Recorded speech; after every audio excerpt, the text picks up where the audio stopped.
पुणे जिल्ह्यातील भोर तालुक्यात नसरापूर या ठिकाणी 2 महिन्यापूर्वी 65 वर्षीय नराधमाने 3.5 वर्षाच्या चिमुरडीवर अत्याचार करून तिला जीवे मारून टाकले होते आणि त्याच केसचा निकाल आज लागला असून ह्या नराधमाला फाशीची शिक्षा सुनावण्यात आली। यावरच बोलण्यासाठी आपल्यासोबत तरुण आहे। काय सांगाल की ह्या जो नसरापूरमध्ये जी घटना घडली तो जो माणूस होता त्याला आज फाशीची शिक्षा सुनावण्यात आली आहे? सरकारने जो निर्णय घेतलेला आहे फाशीचा तो खूप उत्तम आहे असं मला वाटतं।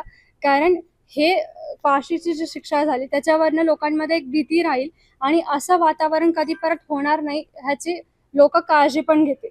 एकामेकांना सपोर्ट वगैरे असेल, त्यांचा मदत असेल आणि महिलांसाठी चांगले नियम वगैरे बनवले जातील त्यांच्या सुरक्षेसाठी। यासाठी प्रशासनाने काय आळा घालणे गरजेचे आहे?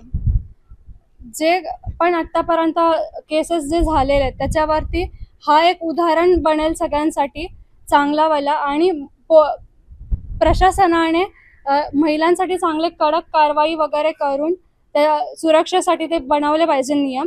आणि पोलीसचे जे हेल्पलाईन नंबर वगैरे असतात ते कंटिन्यू चालू राहतील आणि त्याच्यावरनं खूप अवेअरनेस वगैरे राहील।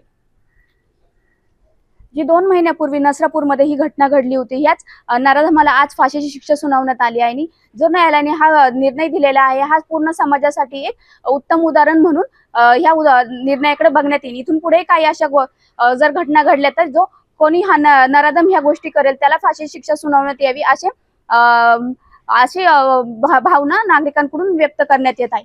नीलम चापुडे, LS मराठी, आंबेगाव, पुणे।